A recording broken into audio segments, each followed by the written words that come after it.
जय गिरिराज, जय आदिनाथ, जय गुरुदेव। प्राकृत में एक बहुत सुंदर श्लोक लिखा गया है। धन्नो सो जिय लोए जस्य येयमि गुरु निवसई, धन्नान विसो धन्नो गुरु न हिये वसई जो।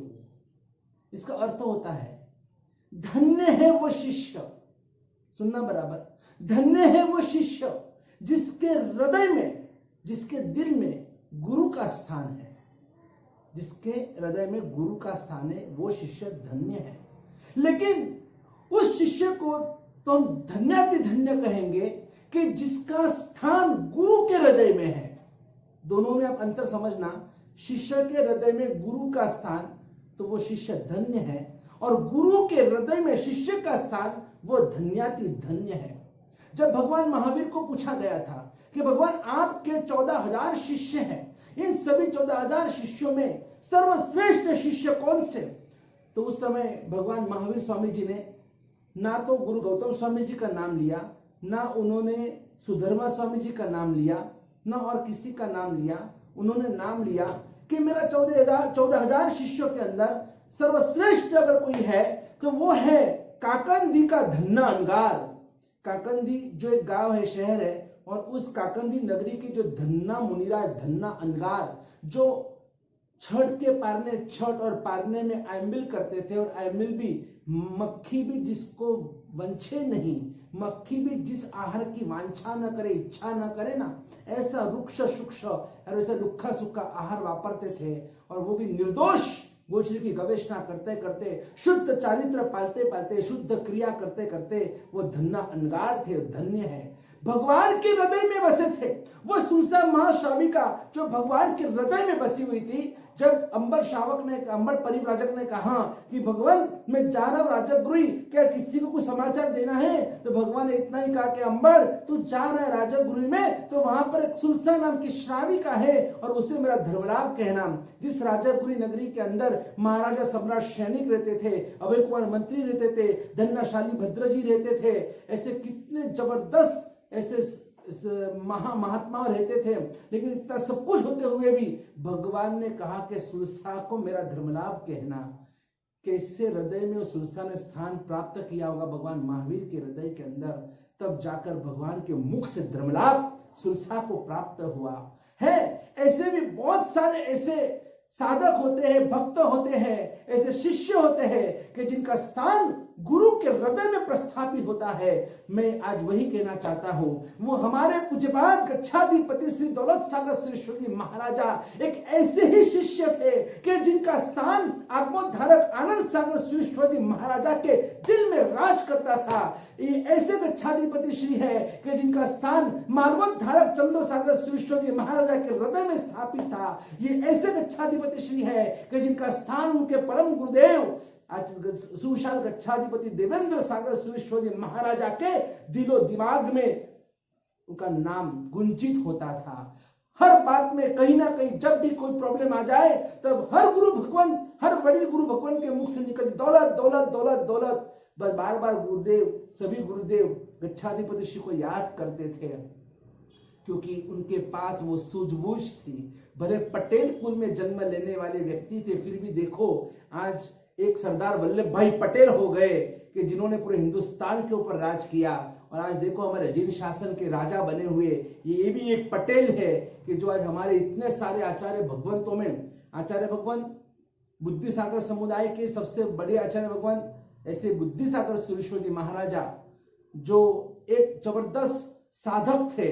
और कहते हैं कि पूज्यपाद आचार्य भगवान बुद्धिसागर सुरेश्वर जी महाराजा भी पटेल कुल में से आए हैं, और अपने वर्तमान गच्छाधिपति दौलत सागर श्री महाराज भी उसी पटेल कुल में से आए हैं।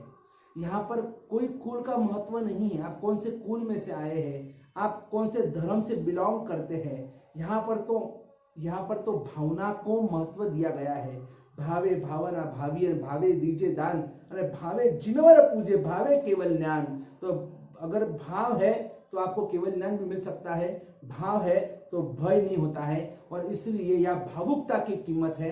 चाहे आप ऊंच हो, नीच हो, अमीर हो, गरीब हो, आप कौन से भी कुल के क्यों ना हो। हमारे देखो भगवान महावीर के सबसे पहले 11 के 11 जो गंधर्व थे ना, वो सभी ब्राह्मण कुल में से आए हैं। वो जन्म से ब्राह्मण थे और ब्राह्मण में से उनको जैन धर्म पसंद पड़ा तो उन्होंने दीक्षा स्वीकार कर ली। इसलिए जैन धर्म कभी भी कोई मोनोपोली नहीं रखता है कि आप जन्म से जैन हो इसीलिए आप तो ही आप दीक्षा ले सकते हैं। आप देखो स्वयंभव भट्ट थे और वो स्वयंभव भट्ट में से वो ब्राह्मण में से वापस उन्होंने दीक्षा ली तो वो 14 पूर्वोदर ऐसे स्वयंभव सुरेश्वर जी महाराजा बने कि जिन्होंने दशविकल्प नाम का महाआगम और उसका संकलन किया, उसका रचन किया। और देखो आज वो एक आगम है कि जो सबसे लास्ट 5वें आर्य तक चलने वाला है, आवश्यक सूत्र दशविकल्प ऐसा कुछ, तो उसमें एक दशविकल्प आगम भी जो एक ब्राह्मण में से दीक्षा लेकर जैन बने। 1444 ग्रंथ के रचयिता सूर्य पुरंदर हरिभद्र सुरेश्वर महाराजा कौन थे? वो भी तो एक ब्राह्मण थे और ब्राह्मण में से उन्होंने तो ऐसी प्रतिज्ञा ली हुई थी कि मैं मर जाऊंगा, हाथी के पैर के नीचे कुचल कर मर जाऊंगा, लेकिन मैं जैन मंदिर में पैर नहीं रखूंगा। और ऐसे ही ये ब्राह्मण इतने कट्टर ब्राह्मण थे, लेकिन जब उनको जचा के नहीं जैन धर्म जैसा धर्म नहीं है और उन्होंने जैन धर्म में दीक्षा स्वीकार कर ली और उन्होंने 1444 ग्रंथों की रचना की, वो सूर्य पुरंदर हमको मिले। तो इसका मतलब ये हुआ कि ऐसा कोई मोनोपोली है ही नहीं, चाहे आप कोई भी जात पात के हो, आप सबके लिए जैन धर्म के अंदर स्थान है, मान है, सम्मान है, आपके लिए स्वागत है। आप कोई भी धर्म से बिलोंग करो, आप आ सकते, चाहे आप पटेल हो, आप चाहे फिर आप अग्रवाल हो, चाहे आप फिर कोई ब्राह्मण हो, आप वैष्णव हो, आप हिंदू हो, मुस्लिम हो, सिख हो, कोई भी ईसाई हो, कोई भी हो। हमारे खड़की के अंदर है ना एक सिख थे, सिख, और कहते थे वो एक जैन सिख है, जैन सिख, क्योंकि उन्होंने कोई तप बाकी नहीं है कि उन्होंने तप नहीं किया। 28 की 10 उपवास किए, 15 किए, 16 किए, मासक शमन किया, सिद्धि तप किया। एक सिख, और वो भी आज इतना धर्मिष्ठ, इतना तपस्वी बना है।